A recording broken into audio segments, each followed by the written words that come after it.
Welcome to టీ10 special focus. నేను మీ సాయి శ్రీ. కాంగ్రెస్ శాసనసభ పక్షాన్ని విలీనం చేసుకునేలా పావులు కదుపుతున్నారు సీఎం కేసీఆర్. అయితే దీని వెనుక సీఎం కేసీఆర్ పొలిటికల్ స్ట్రాటజీ మాత్రమే కాదట, ఓ సామాజిక కోణం కూడా దాగి ఉందట. ఇంతకీ అదేంటి అనే దానిపై టీ10 స్పెషల్ ఫోకస్. టీఆర్ఎస్ కి రెండోసారి అధికారం కట్టబెట్టినప్పుడు ప్రజలు పూర్తి స్థాయి మెజార్టీ కూడా ఇచ్చేశారు. అయినా సరే సీఎం కేసీఆర్ కాంగ్రెస్ ఎమ్మెల్యేలకు ఎందుకు గాలం వేస్తున్నట్లు అంటే అందుకో బలమైన కారణం ఉందట.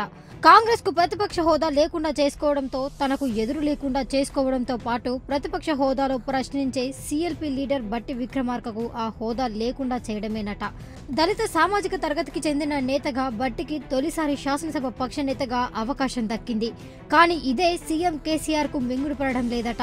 ఓ దళిత నేత తనను ప్రశ్నించడాన్ని సహించలేకనే కాంగ్రెస్ విలీనంపై స్పీడ్ పెంచారట సీఎం కేసీఆర్. కానీ ఇదెక్కడా బయటకు పొక్కలేదు.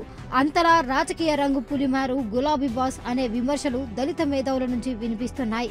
ఈ విషయం గాంధీ భవన్ వరకు చేరినా కూడా అక్కడ కూడా అగ్రకుల నేతలదే పెత్తనం కాబట్టి దీనిపై చేతి గుర్తు లీడర్లు ఎవ్వరూ నోరు మెదపడం లేదట.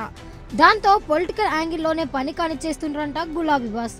తెలంగాణ వచ్చాక తొలి సీఎం దళితుడే అని టీఆర్ఎస్ అధినేత హోదా అని కేసీఆర్ ప్రకటించిన తెలంగాణ సమాజం ఆయన్ను ప్రశ్నించలేదు.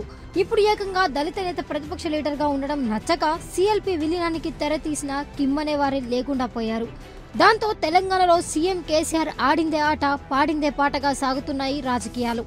అయితే ఇది ఎంతకాలం అంటే తెలంగాణ ప్రజలు సహనం కోల్పోనంత వరకే అంటున్నారు సామాజికవేత్తలు.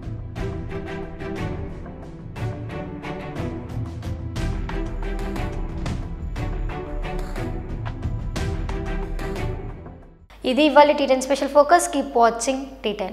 ఈ వీడియో మీకు నచ్చినట్లయితే లైక్ చేయండి, షేర్ చేయండి. ఇలాంటి మరిన్ని అప్డేట్స్ కోసం మన ఛానల్ని సబ్స్క్రైబ్ చేసి కింద కనిపిస్తున్న బెల్ బటన్ని క్లిక్ చేయండి.